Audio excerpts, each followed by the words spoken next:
네, 감사합니다. 오예배 이렇게 오는 얼굴로, 밝은 얼굴로 예배할 수 있어서 참 감사합니다. 앞에 좀 휑한 게 좀 아쉽네요. 뒷자리부터 채우시는 그 습관이 좀 바뀌었으면 좋겠습니다.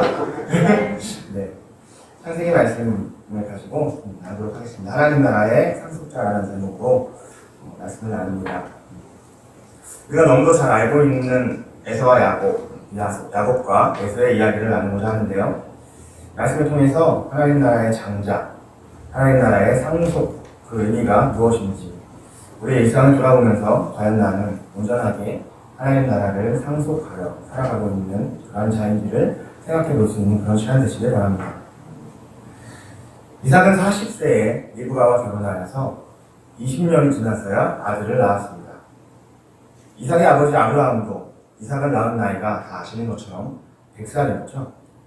그러니 60세에 아들을 낳은 것이 아버지 아브라함에 비하면 빠른 것이겠지만, 여러분 20년 동안 결혼하고 나서 아이 기다릴 수 있겠습니까? 포기하지 않겠습니까? 마음이 낙심돼요. 그렇게 20년이라는 시간에 기도하면서 하나님 앞에 자손을 구했던 그러한 이삭이었습니다. 하나님은 왜 이렇게 큰 민족을 이루어주겠다는 그러한 약속하심에도 불구하고 아브라함과 이삭에게 하늘의 별과 같이 땅의 모래와 같이 그 수많은 자손을 허락했다는 그러한 약속과는 사뭇 어울리지 않게 이렇게 아들을 힘겹게 그렇게 낳게 하셨을까요? 우리의 생각은 어떻습니까? 빨리 아들을 낳게 해주셔야 또 그 아들이 아들을 낳고 그 아들의 아들이 또 아들을 낳고 하면서 빨리 큰 민족을 이룰 수 있을 것 같지 않습니까? 그런데 하나님의 생각과 하나님의 시간은 다른 것 같습니다. 도대체 하나님이 약속하신 그 큰 민족이란 어떤 민족이길래 우리의 생각과는 다르게 그렇게 어렵고 힘겹게 아브라함에게 이삭을 주시고 이삭에게 에서와 그리고 야곱을 그렇게 주셨는지를 생각해 봅시다. 이삭은 아내 리브가가 출산을 하지 못함에 대한 이유를 다른 것에서 찾지 않았습니다. 그는 그저 하나님이 허락하지 않으심이라고 믿으며 자녀를 낳기 위해서 간구하고 또 간구하였습니다. 그 간구한 시간이, 그 간절히 기도한 시간이 근 20년이라는 것이죠. 여러분들은 이렇게 하나님 앞에 간절하게 기도하는 제목들이 있으신지, 하나님이 인도하실 줄을 믿고 간절히 붙들고 기도하는 삶을 살고 있으신가요? 그저 여러분의 삶의 시간과 그 공간에서 일어나는 이런저런 일들에 일비하면서 좋은 일 조금 있으면 흥분해서 감사하다고 하고 좀 안 좋은 일이 있으면 불평하는 그런 신앙생활을 혹시 하고 있지는 않으십니까? 20년을 하나님의 약속을 붙잡고 기도했습니다. 하나님이 약속하셨으니 반드시 성취하실 것을 믿으면서 기도하고 또 기도했다는 것이죠. 그렇게 간절히 기도했을 때 주신 아들, 23절의 말씀을 보면 23절의 말씀을 제가 읽어드립니다. 여호와께서 그에게 이르시되 두 국민이 내 태중에 있구나. 두 민족이 내 복중에서부터 나누이리라. 이 족속이 저 족속보다 강하겠고 큰 자가 어린 자를 숨기리라 하셨더라. 두 민족을 이룰 아들을 주시겠다고 합니다. 간절하게 기도하는 이삭과 리브가에게, 그 긴 기간 하나님의 약속을 신뢰하며 살아왔던 이삭과 리브가에게 하나님은 크게 쓰시기로 예비하신 아들들을 주겠노라 라고 하시는 것입니다.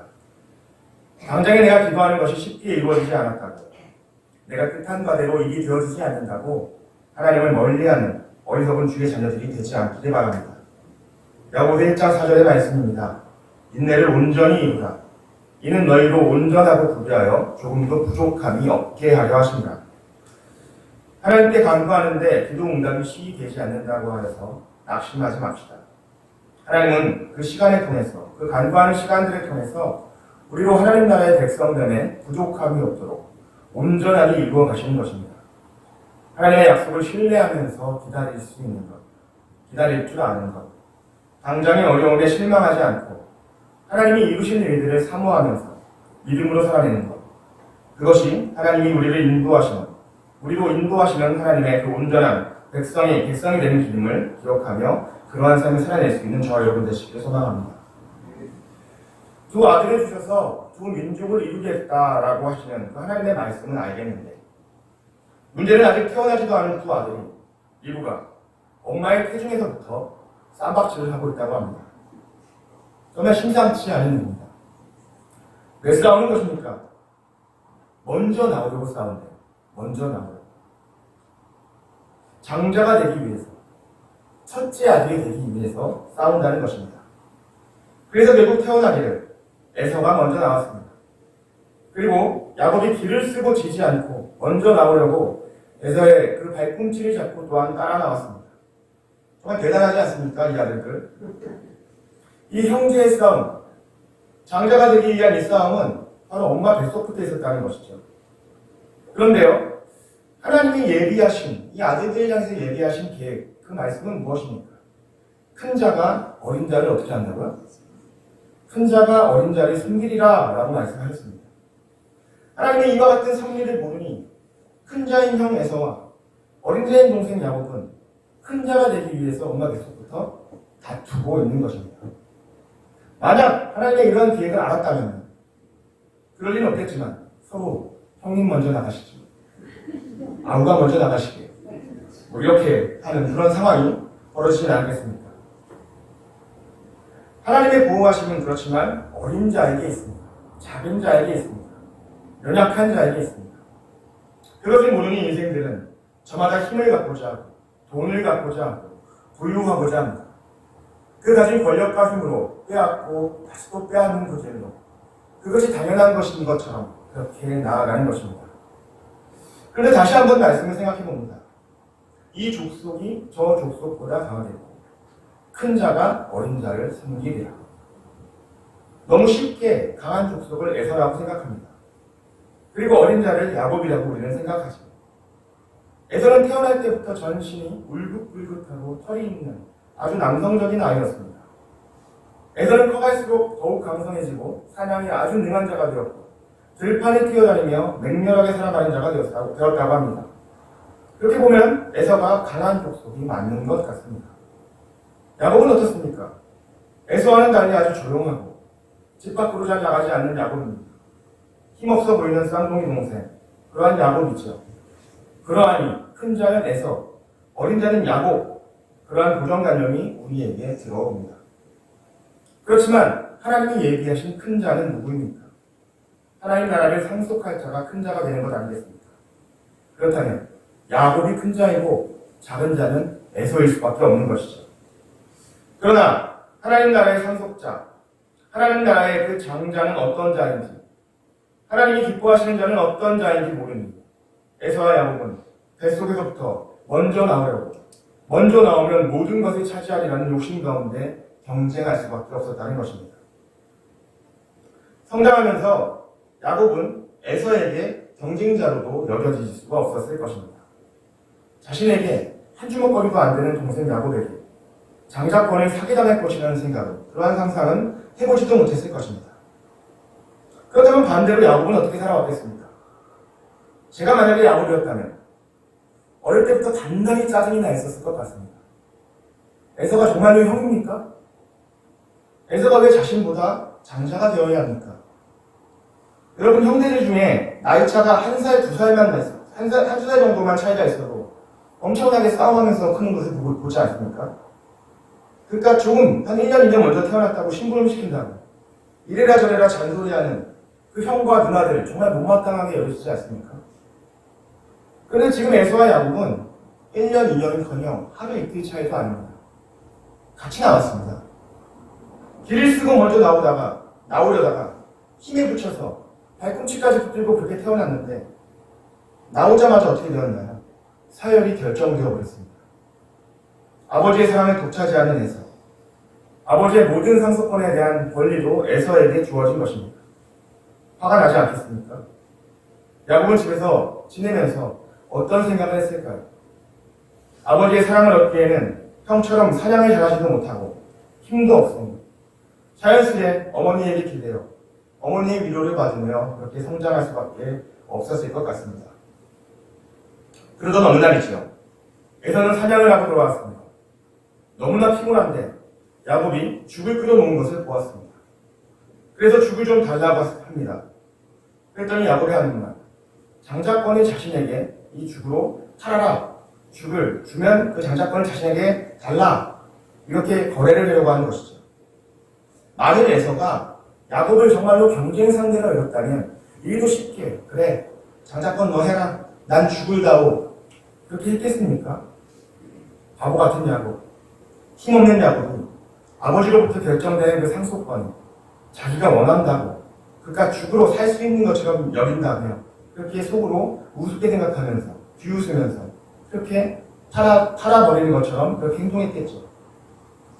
말씀은 34절에서 이에 대해서 에서가 장자의 명분을 가볍게 여김이었다라고 전하고 있습니다. 장자는 하나님께로부터 정해진 것입니다. 사실 이것을 가볍게 여긴 것은 잘 보면 에서뿐만이 아닌 것 같습니다. 에서는 야곱을 하찮게 여겨서 하나님이 정한 그 장자권을 가볍게 여겼고 야곱은 장자권을 너무나 귀하게 여기니 어떻게든 그것을 빼앗기 위해서 하나님이 정하신 장자권을 하나님의 뜻을 자신이 바꿀 수 있는 것처럼 여기며 가볍게 여긴 것은 아닐까요? 이로써 에서와 야곱은 이 장자권 쟁탈의 사건으로부터 시작되는 힘들고 버거운 인생을 시작하게 되는 것입니다. 우여곡절 끝에 아버지에게 장자의 축복을 받은 야곱은 어떠합니까?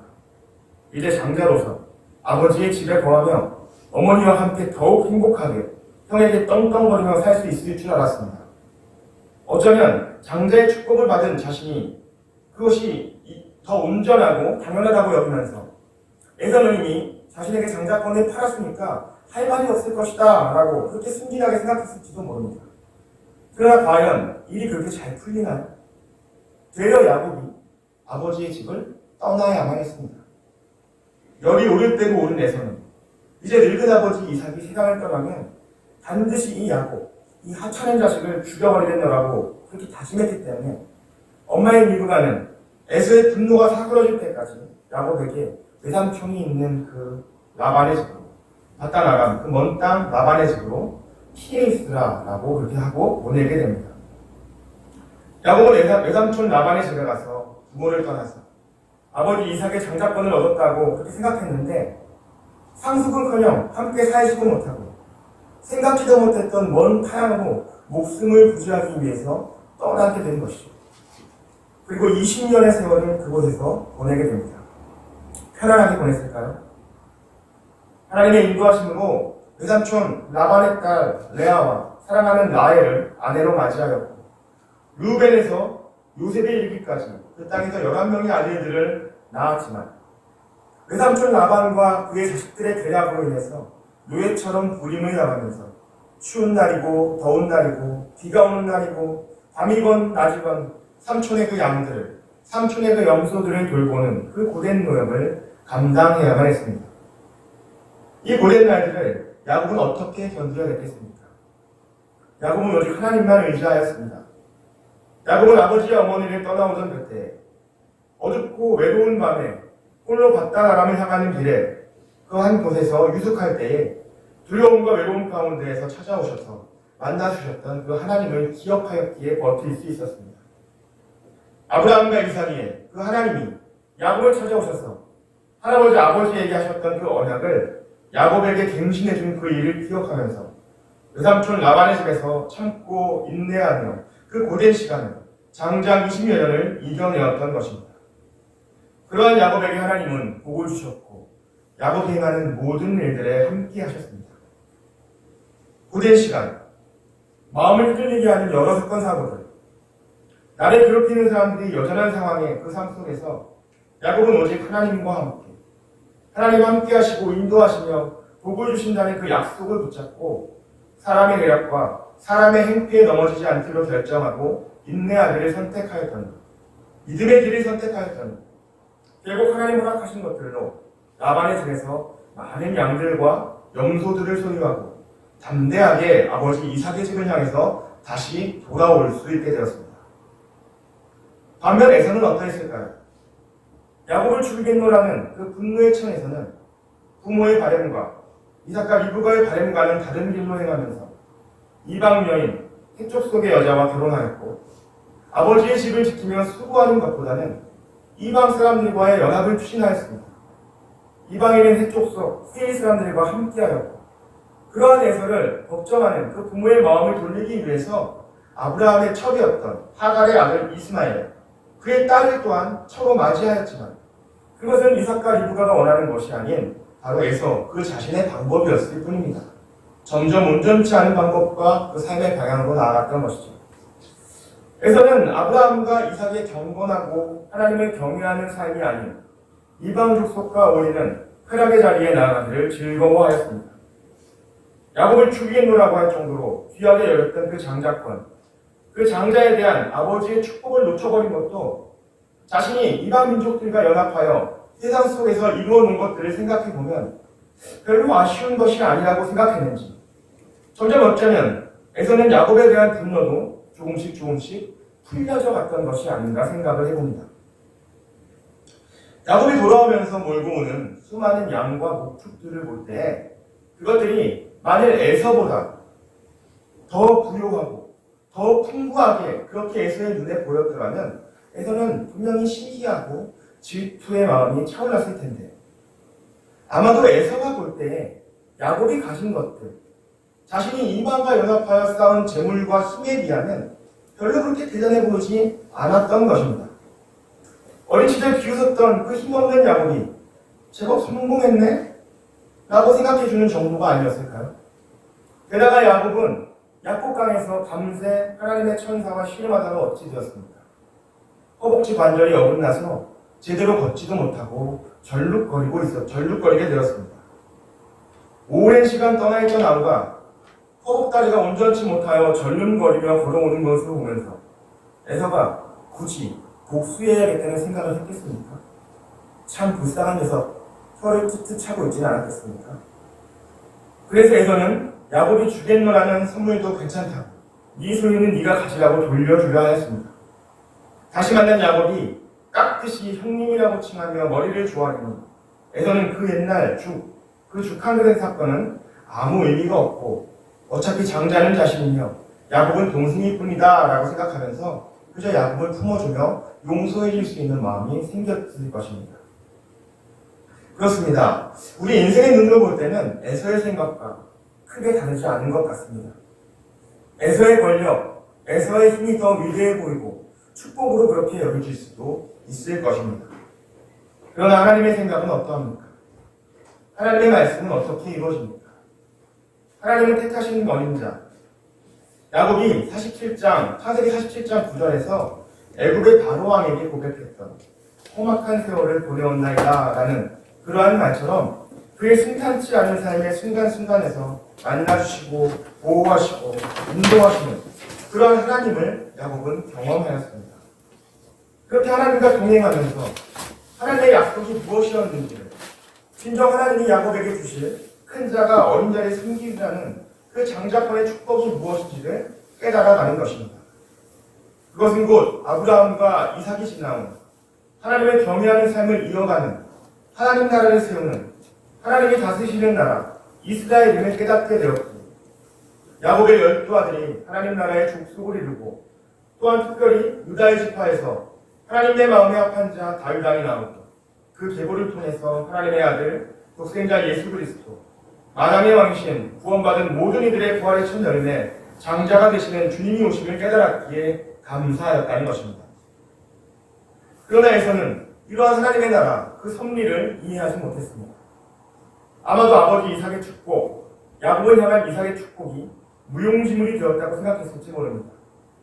땅에서 가진 부와 권력이 여전히 자신의 비할 바가 아닌 야곱에게 더 이상 시기의 마음을 품지 않으며, 아버지 이삭이 죽은 후에는 스스로 자신이 좋을 대로 아버지의 땅을 완전히 떠나서 자신의 아내들과 자녀들과 더불어 자신이 가진 모든 재물과 소유를 이끌고 야곱과 헤어져서 세일산으로 가게 됨을 보게 됩니다. 그는 이 땅에서의 삶에서 야곱보다 형인 것을 원했고 그것이 장자의 상속권이라고 생각했습니다. 그래서 길을 쓰고 그것을 빼앗기지 않으려 힘을 키웠고 부를 쌓았습니다. 그러나 에서는 그러할수록 점점 하나님 나라와 멀어져 갈 뿐이었습니다. 그 역시 아브라함과 이삭의 자손이었지만 그 안에 머물기를 싫어하고 이방으로, 세상의 나라로, 쾌락으로 나아갔던 것이죠. 스스로 그는 하나님 나라의 백성이기를 포기하고 세상 나라이기를 자처하였던 것입니다. 오늘날은 에서와 야곱, 야곱과 에서의 이야기를 통해서 하나님이 우리에게 원하시는 것은 무엇인지를 생각해 볼 수 있기 원합니다. 하나님이 우리에게 주시고자 하시는 복은 무엇인가? 하나님이 함께 하시는 그 복을 저와 여러분은 누리고 있습니까? 충분히 누리고 있습니까? 오늘 장로 권사 투표가 있었습니다. 어떤 분은 되시고 또한 어떤 분은 안 되시겠죠. 장로, 권사, 상종직은 우리 교회를 잘 세워나가기 위해서 일꾼을 세우는 것입니다. 역할을 감당하기를 부탁드리는 것이죠. 이를 혹여 경쟁의 결과로 받아들여서 성취감을 가지시거나 실망감에 빠지지 않기를 바랍니다. 주어진 직분, 허락하신 사명을 믿음으로 받고 감당해 나가는 것이 바로 하나님의 나라, 그 나라의 상속자 되는 것임을 이 말씀을 통해서 묵상할 수 있기를 원합니다. 연말이 되니까요, 이런저런 이야기들이 들립니다. 예전에는 집안장에서 빼달라, 부역장에서 빼달라, 이런 말들이 많이 들려오는 것 같습니다. 그것이 고난입니까, 여러분? 한번 생각해 볼 수 있었으면 좋겠습니다. 다른 사람들이 감당하기 어려운 일을 내가 감당하겠노라고 하나님 앞에 결단하는 것이, 그것이 하나님 나라를 상속하는 것입니다. 기쁨으로 상속할 수 있는 여러분들 되시기를 소망합니다. 로마서 8장 17절의 말씀을 읽어드립니다. 자녀이면 또한 상속자, 곧 하나님의 상속자요 그리스도와 함께한 상속자니 우리가 그와 함께 영광을 받기 위하여 고난도 함께 받아야 할 것입니다. 에서와 같이 또한 한때의 야곱과 같이 장자권에 대해서, 상속권에 대해서 오해하고 하나님의 뜻과는 다른 방향으로 살아가고 있지는 않습니다. 저와 여러분의 삶 속에서 부딪히는 여러 시험과 문제들, 그 어려움에 집중하며 살아가기보다는 야곱과 같이 고난을 통과하는 그 여정 속에서 그 고난이 바로 하나님 나라의 상속자로서 함께 감당해야 할 권리임을 믿을 수 있기를 바랍니다. 그 모든 삶의 순간 속에 함께 하시는 하나님을 기억하는 것, 꼭 허락하신 말씀을 붙들고 인내하면서 결국에 우리로 이루실 하나님 나라가 있음을 믿음으로 먼저 바라보며 하나님 나라의 장자되는 상속권의 권리를 누리는 것, 고난조차도 기쁨으로 감당할 수 있는 저와 여러분의 신앙이 되시기를 이 시간 간절히 소망합니다. 기도하겠습니다. 사랑해 주님 감사합니다. 하나님, 우리는 주께서 허락하신 큰 복을 받은 자들입니다. 영원한 하나님 나라를 상속한 자들입니다. 영원한 것을 누리고 살아가면서 하나님 때때로 너무나 연약하여서 너무나 작은 것에 불평하고 원망하며 하나님 나라의 백성이 아닌 것 마냥 살아가는 세상과 구별되지 않은 그 모습으로 우리도 같이 화를 내며 살아가고 있지는 않습니까? 하나님, 연약한 우리의 성정을 용서하여 주시고 이 시간 다시금 하나님 나라를 바라보며 주님과 함께 동행하며 만나게 되는 모든 삶의 여정 속의 고난과 어려움들이 사랑하는 나의 주님과 함께 있음으로 인하여서 기쁨이 되고 감사가 되는 하나님, 우리 모든 성도들의 삶이 되어질 수 있도록 축복하여 주시옵소서. 감사드리며 거룩하신 예수님의 이름으로 기도드립니다. 아멘.